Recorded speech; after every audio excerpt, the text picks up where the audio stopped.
Hey everyone, welcome to TORQ Live. It's Friday night.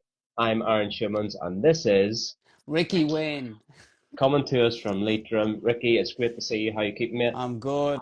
I'm good. I actually thought I would start by asking you, right? Because we talk every Friday and the weeks are flying, man. They're flying by. It's like, you know what I mean? We did our race a few weeks ago. We were a couple of weeks building up to that. But I mean, since then it's like go, go, go, go, go. So I was gonna say I want to ask you what has inspired you this week? As in, what have you done or seen or heard that has got you up and about this week? Ricky has come in with the blow from the side. I wasn't ready. I didn't have my guard up for this. What has got me inspired? I don't know, mate. I mean, I'm just happy to be running consistently. And, I took a couple of weeks off doing strength work. One, I never do strength work in the lead up in race week. And the week before that, something happened. I forget what it was, and I didn't bother doing any. So I basically tried to hit the ground running this week, did my strength, did my sessions, fucking nailed all of it. But oh my God, just sitting down in the toilet has been difficult. Legs have been absolutely screwed. Like the adductors and the glutes. Oh man, so sore. But look, it happens once, maybe twice, and back on the horse, out again today. Got to take tomorrow as a rest day, and then I'm doing a wee half next weekend just to continue with the flat speed work. So, not looking for any PRs, just looking to get out there and have the heart rate up in the 160s for, I don't know, 90 minutes or whatever it'll be, and get a bit of work done. What about you? How's the training going? Yeah, do you know, like for me, two things were cool for me this week. One thing was I listened to a podcast with Seth Ruling this week, and I was like super pumped listening to that on Free Trail, and I was just, I'm a big fan of the guy, and he's just there's something really genuine about him, and I get a really cool vibe off him, and just listening to him, I was like motivated to train, and then also I've been kind of running through an injury for the last few weeks and going into Dartmoor, it wasn't perfect. And then I was thinking maybe after Dartmoor, I, I could be in trouble, that if I don't rest, I took a week off. And then like on Tuesday, stuff just clicked and my legs started working again. And I was like, oh, I'm back, baby. I'm back. And like, I'm super motivated, super pumped. And I'm ready to hit some big miles now. Yeah, and you're practicing what you preach. Because I was looking at your Strava, I think it was yesterday, and I very rarely see Ricky win in the 5 minute Ks. But you went out and you did a run. I forget what the sort of distance it was, but it was around like a flat 5 minute K. And I'm like, he's out there saying, get the work done, base building, etc. And that's exactly what you were doing. So how long's the base phase, and then when are you going to start changing? Yeah, like we'd say if it's it like would say if I'm doing something that's like a 16-week plan or something like that, like my first 3 or 4 weeks are just base building. It's just super slow, easy miles, just getting my body used to that where I'm training every day, because like at the end of the day, I'm working hard during the day. I'm working on building sites, I'm working on construction sites, and if I go gun ho into a training block, I'm going to pick up a niggle here and there, but if I can just build a big base, I'm getting some strength and conditioning in at work. And then once I'm ready to hit those sessions, I hit them.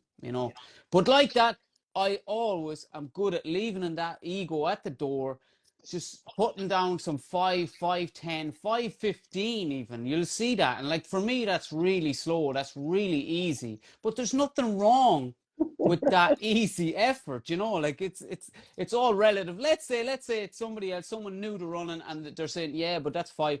Yeah, but if you're running at 6 minute Ks or whatever, 6:30, just run at them. Leave the ego at the door. Don't worry about what anyone else is doing. Just do you, and that's it. I'm getting a few shout outs here in the comments about the hair, and thanks very much. Got my foils in a few days ago. Got the color done for March for spring, so we're good to go. And On that note, actually, Ricky, I have to note that I think the moustache is looking a little bit more distinguished at this point. A few weeks ago, it was a wee bit like something stuck onto your head, but now it's working for you. So I'm happy to see that. Look, we could talk about running, talk about the crack all night. You know that we've done it, but we've got a stacked show. We've got a lot to talk about, and this is Trail Talk Live. Every Friday night, we talk about the latest in ultra trail, a bit of banter, a bit of crack, try and keep it respectful, and also we take some of your questions. I need to start this off with Chianti Ultra Trail. Yeah. Stacked, mate. Stacked. You know, we've got Vinny B, Vincent Bulliard, we've got Killian, we've got Jim Walmsley. I mean, what else do you need? But there's like another 10 guys that are fast as fuck. What are you thinking about Chianti? We've got the most stacked race of the year so far by a long way. We've got so many runners in that like 900 index, crazy fast guys in there. Obviously, you've got Killian and Jim. Like that's enough to light up anyone's world. But then you've also got Vincent, you've got Andres Ryder, you've got Luke Grenfell, you've got Tom Jolly. It's Zach absolutely Garner, Norda Zach. athlete. Yeah, yeah. The list is huge, so it is. In the men's field, it's huge. So that's super exciting. I'm going to be, you know, it's hard to tune into some of these races, but that is one race that I'm going to try and be glued to for as much as possible. Yeah, and like for the viewers, for the listeners, the Chianti Ultra Trail, it's 120k, 5,200 meters of vert. The course has changed from last year. Andreas Reiter has the record, so it's a completely new record that we're looking for this year. Speaking to, and I can't name the source, but all I can say is elite runner on the start list of Chianti, friend of the show, we can say no names, is predicting a sub 10 Mm. for the win. Like 120k, 5,000 meters of vert, 10-hour finish. Yeah, yeah, That's sub 5 minute K. yeah. But these guys, like, if it's going to be done anywhere, it's going to be done by these guys. You know what I mean? Like, it's been a while since we've seen Killian line up against Jim, you know, and like that's what we all want to see. Everyone wants to see those two going at it. And it's so good to see Killian in it. Like, even when I was texting you, I was saying, is Killian there? Like, is he there? Because you have to scroll down. Scroll down, because I was thinking, oh shit, did he pull out now? Because like there was a bit of speculation. He was saying himself he mightn't be there because his wife is expecting. But it's so good to see him there. Like every trail fan is excited for this race. That's for sure. Yeah, and one notable dropout, I think he might still be in the start list, but I have heard that Baptiste, who was, what was he, second, third at UTMB, at that time a Nike athlete, now he's moved to On, didn't really do much of an announcement on that, but he's dropped out of the race, so he's not going to be competing. Which is a shame because it would be nice to see a follow-up result after UTMB. Let's hope he's not injured. Let's hope he's maybe just thought what we're all thinking is that's fucking stacked. I got to do something else. Yeah. Because you could be 10th in this race, and you know you're not getting your place at States. You're not getting anything but going home with some stones, right?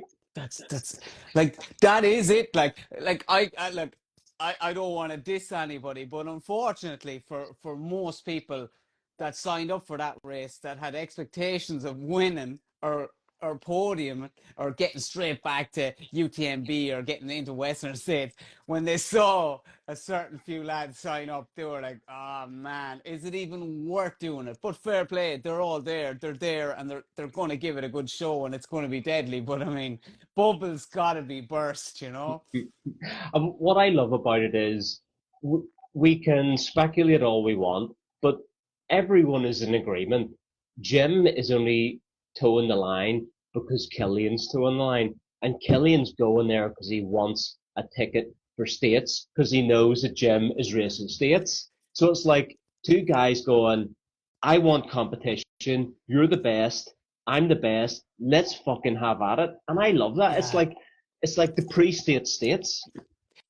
I'm telling you, this year has been written in the stars, man. Me and you are going to be there when all these lads are lining up at Western States, and I'm going to be on that start line with all of those dudes.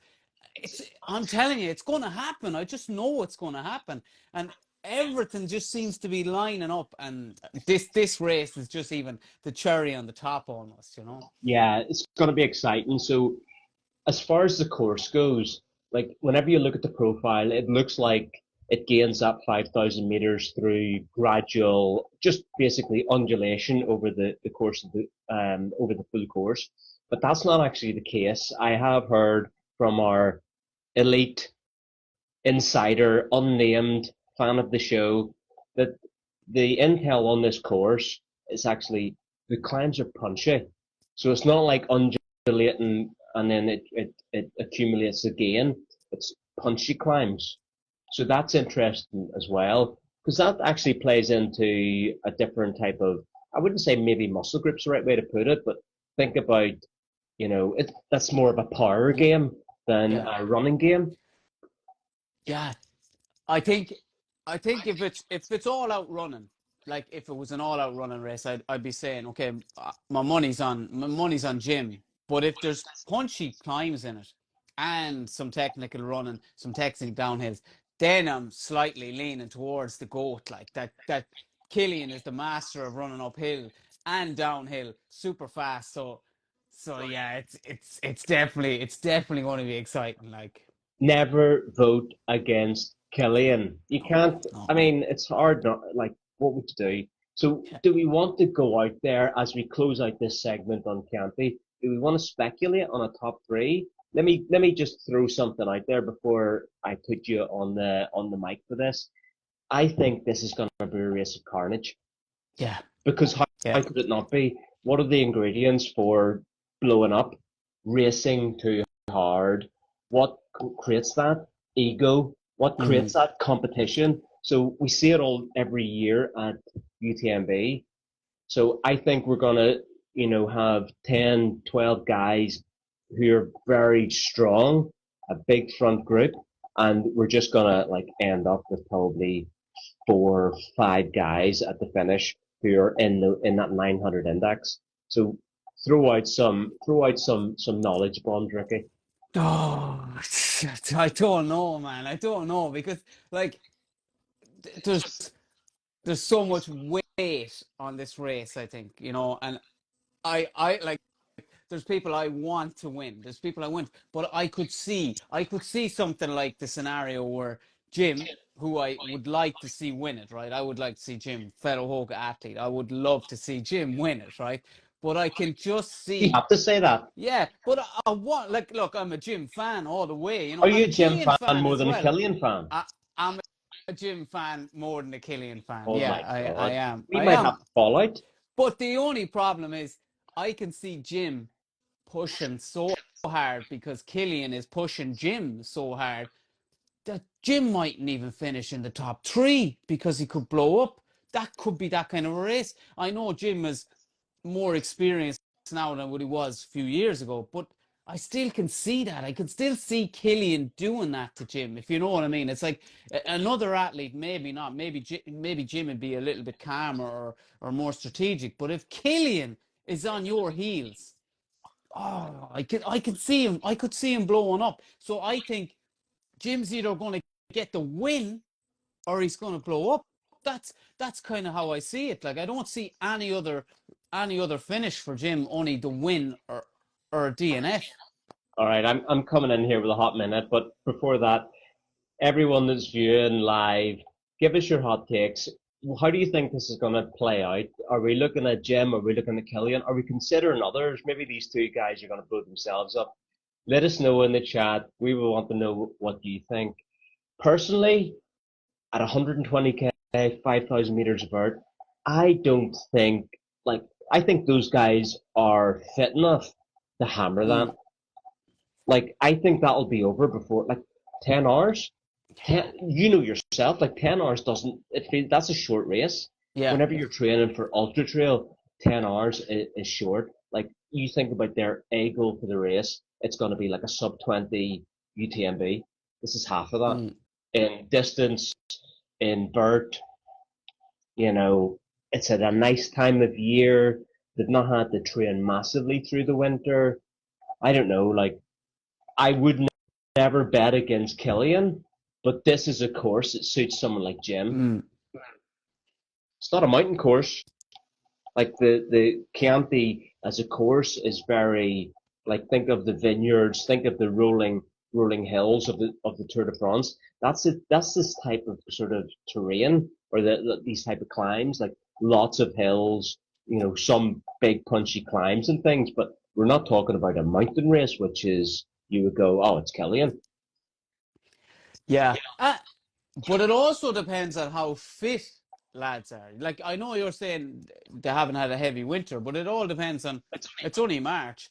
How fit is the likes of Jim? How fit is the likes of Killian? I mean, are they ready to go hell for leather for those 10 hours? And are they willing to push it to that limit, where if a ticket's on the line and Killian wants to go back to Western States, how bad does he want to go back to Western States? How bad does Jim want to beat Killian? And I know I'm talking about Killian and Jimmy. I swear there was no one else in the race. There's so many other guys there, and I would put money on some of those other guys as well. Like, there's a Luke Grenfell-Shaw, there's Tom Jolly.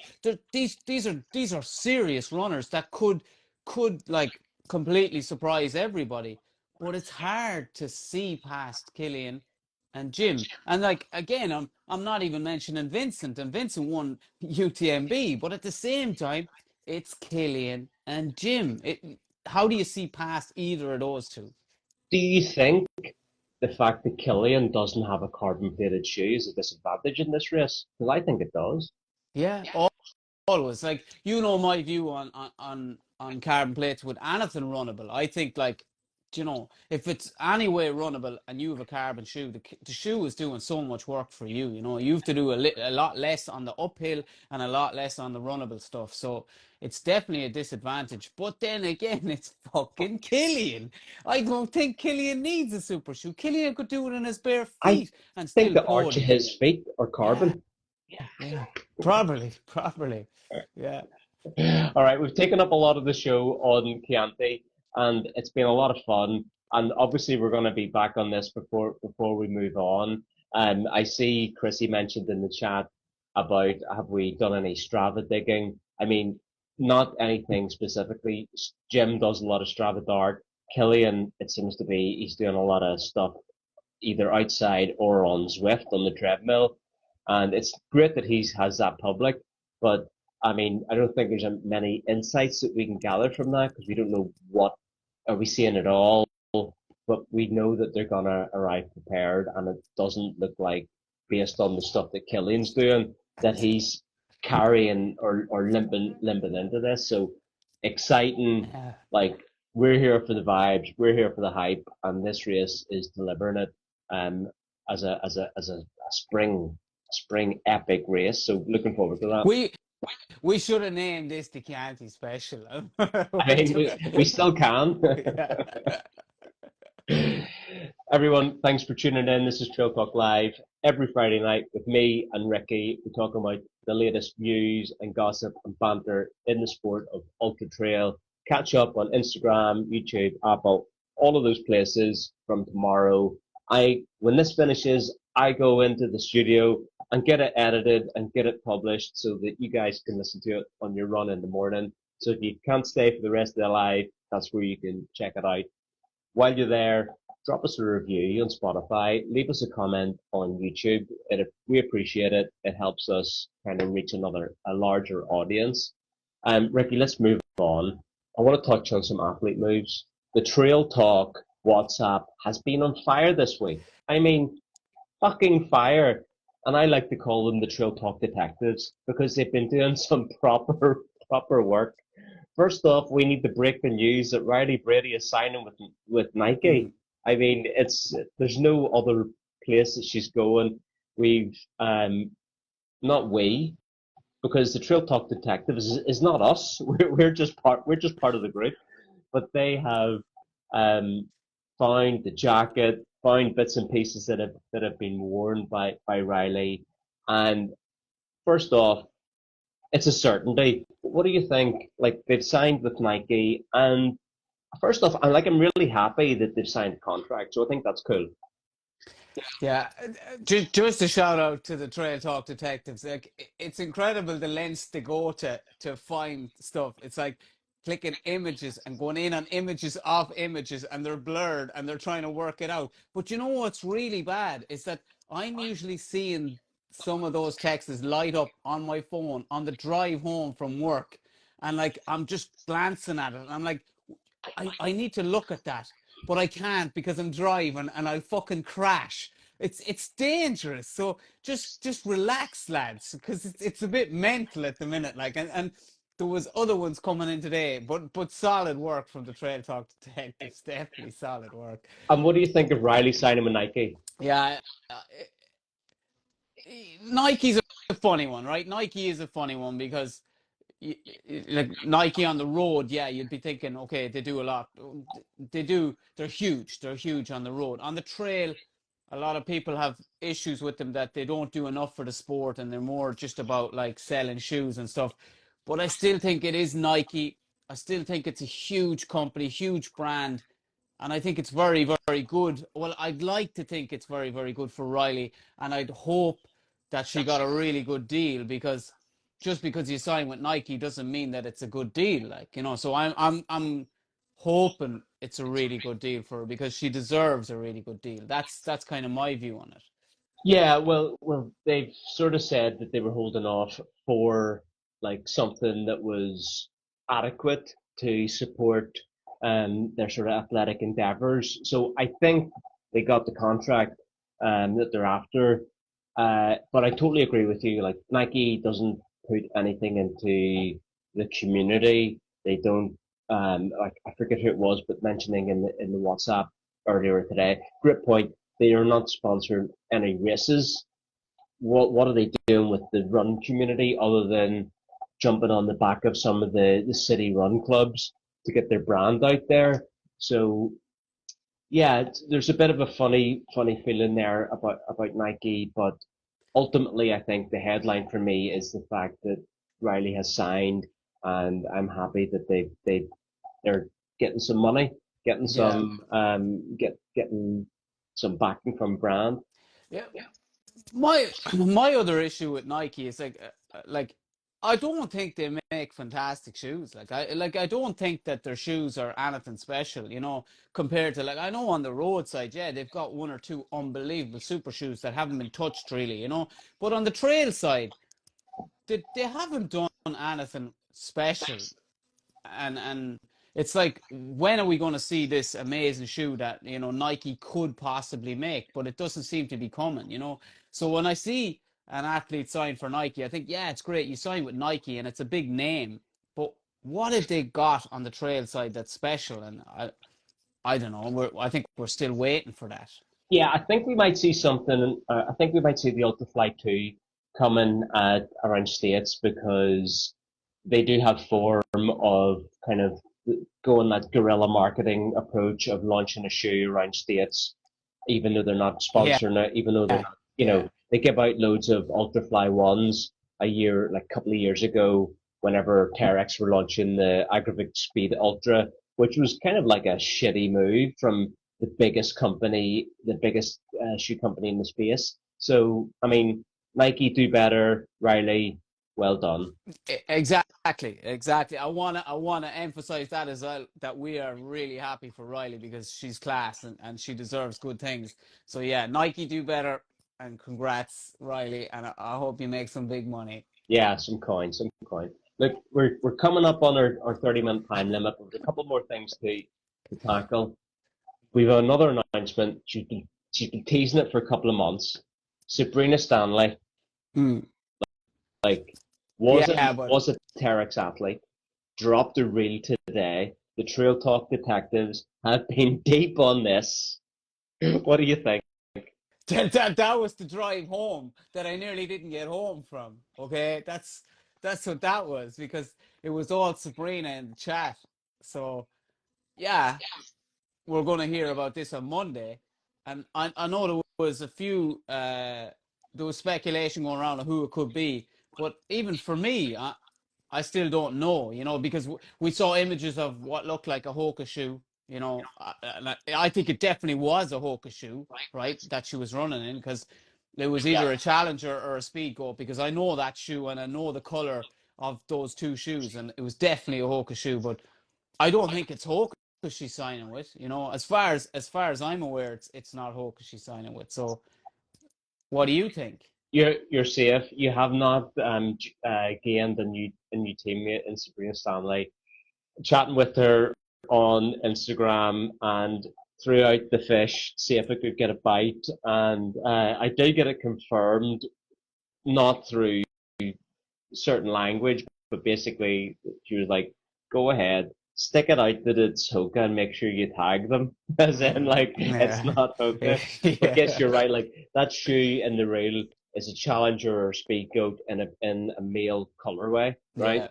Yeah. We've deduced that, or you know, hats off to Trail Talk Detectives for figuring that one out. I think it was Ian Gallimore, so Mm. nice one, Ian. But I think what we've deduced from this is it's not a shoe brand. I think that's what's coming on Monday. Sabrina Stanley is going to announce main sponsor, and it's not a shoe brand. Some people are even saying like it's OnlyFans, I and know. like if you see like the profile image of the reel, I forget what you call that, but like the thumbnail, it is a little bit provocative. It- I mean, I think that's a safe enough thing to say, Yeah, although yeah. we don't have many guardrails here in Trill Talk. Still think it's respectable to say it is slightly a provocative image. What's your take on that? Yeah, it's like a silhouette of her Body in a with no shoes, provocative in a with no shoes. provocative with no shoes. Yeah, exactly. Yeah. So it's it's a scope. The scope is wide open now. It's wide open. You know what I mean? Then when I saw like somebody commented saying, I think it's going to be OnlyFans. I said, what are you talking about OnlyFans? It couldn't be Shout out to OnlyFans. Josh. Yeah, yeah. So a few crazy was going around, but I don't know. But I like the way when you went fishing with her on Instagram, like she responded, but she basically told you to keep fishing.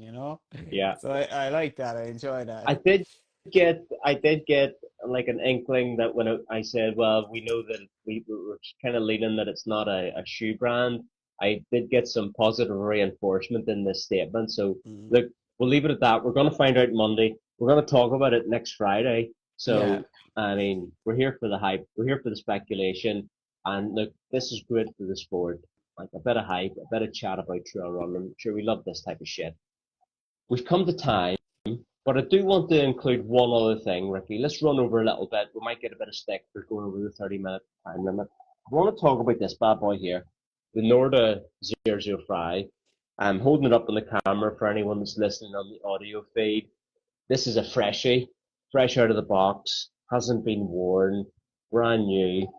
Um, I want to talk a bit about like the embargo lifted on the 1st of March, where reviewers and things were allowed to talk about the specs and how they felt about the shoe. It goes on sale next Friday, 325 US dollars. Go buy it. It's a class shoe. We're not just influencing here. We love the shoe. I'm speaking for you too, Ricky, because I know you've got tape over Mm, your mouth. mm. But what I wanted to touch on is conversational pace. Brett and Finn, love those guys. How the fuck did Finn wear the 4 mil lugs down to 1 mil? How is that possible? Does he Uh, stuff his feet? he he must like because listen to him. It was very good. It was a great review on the shoe, and the two lads made some good points. But when he did say that about that he wore it down that much, you know what I mean? So he wore like 2 off the 4 mil or 3 off the 4 mil, and he ran 40 miles on asphalt. Like unless he's scuffing his feet, I don't see how that was possible because like I got mine before I signed my professional contract with Hoka. I got a pair sent over to me from Norda as well to test. I used them, and I put a lot of kilometers in them as well through my training, and they still look as good as like the first day I got them. I can't say I see anywhere on them. Yeah, I mean, a couple of comments coming in there. Winger23 saying he's run a bit on road with them and he's a size 12. Like, I'm a size 11 US and I've run a lot of road in that shoe. I think I've run 120 miler and I've run several kind of 20K runs. I ran it in it today. I ran like 10K on a fucking canal path in hot weather. And Yeah, like I'm trying to wear it down at this point because I got a pair of freshies. I'm happy. bastard. Let's see how the Mega Grip Elite goes. But like I just don't know how he's getting this down to 1 mil. It like the mind boggles. So interesting. Is it a N of one? Look at Zach Garner, Norda athlete based in Utah. You got to think he's maybe running some similar trails to Finn. Very good athlete, and he put out a reel, which I think was like a fun way. It kind of was answering, I think, the conversational pace review. But he's got like 900 miles or something in the 005, and he didn't even think to show us the lugs, but he was showing the squish of the midsole, and that shoe looked only a bit dirty. Like Yeah. it looked as good as mine, and mine only have, I don't know, like 250, 260 kilometers in them. So interesting, but I guess time will tell, right?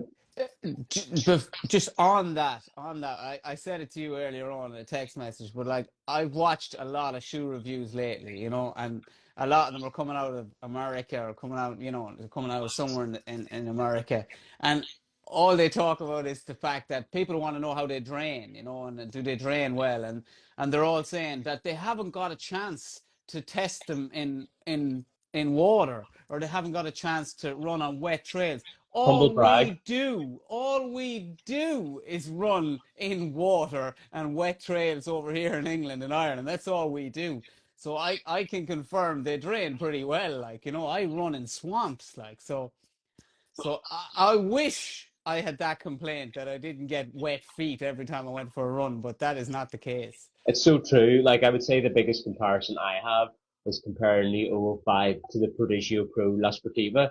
And I feel like the Prodigio Pro holds water, even though the upper on it lets in grit. So you'd think it would then drain. So I'm not sure where the water retention is in that. But look, we've talked a lot tonight.